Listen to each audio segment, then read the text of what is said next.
Wow, it's an honor to meet you. What's up everyone, this is Joey aka Spirit. I'm kind of a spiritual guy in a greedy world. But enough about me, let's talk about the original Game Boy and how it was kind of like the iPhone of the 90s. Well, you're probably asking yourself, but Joey, the iPhone allows you to make calls. What are you talking about? And some of you watching are probably like, you 90s people didn't even invent the cell phones until way later. Well, you're right. I'm talking about the apps though. On everyone's iPhones, there are probably about 4 to 5 gaming apps that you could play on a regular basis. To me, back in the 90s, the original Game Boy was my gaming device, gaming application, or however you want to refer it to. I remember when my parents would take me on long drives to Staten Island to go shop for clothes for the holiday. I would boot up my old Game Boy in the car and play Skate or Die, and it would look like this.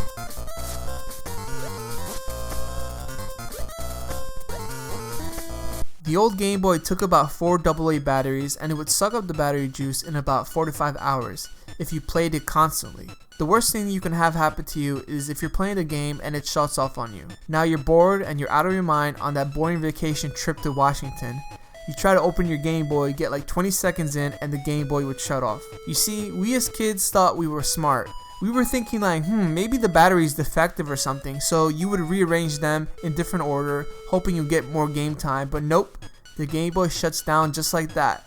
There were so much fun games on the Game Boy like Super Mario Land, Tetris, Ninja Turtles, Battle of the Foot Clan, Donkey Kong Land. It was so much fun, and the best part of these games was that they were so replayable. Now years later, in my late 20s, early 30s, I see my nephews and nieces gaming on their iPhones and tablets. Their faces glued to the screens. We kinda like get annoyed of that because it seems like kids these days have all the entertainment in the size of their hand. They can play games on their phones and lots of it. They can watch TV and make calls. I can't fault the young generations because this is what they are growing up on now. My form of entertainment growing up was the Game Boy, and you can bet I was glued to it from the moment I turned it on until it shut down on me. The thing about older technology, it was very limited at what it can do, so obviously we can only experience it for a couple hours at a time.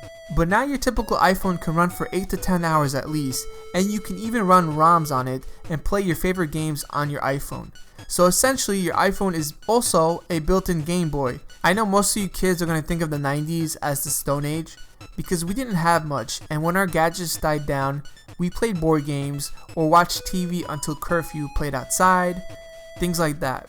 I just wish that kids are not very attached to their phones because outdoors activities should be a part of their routine as well. I'm not a gym teacher, but health is very important, and you'll thank me when you all get to my age. I too was hooked on the Game Boy like a kid on sugar.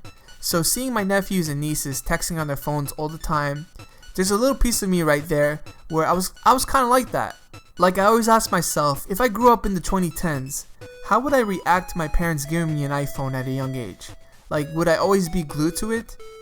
I just honestly don't know. I guess I made this video out of curiosity, but let me know your thoughts in the comment section below.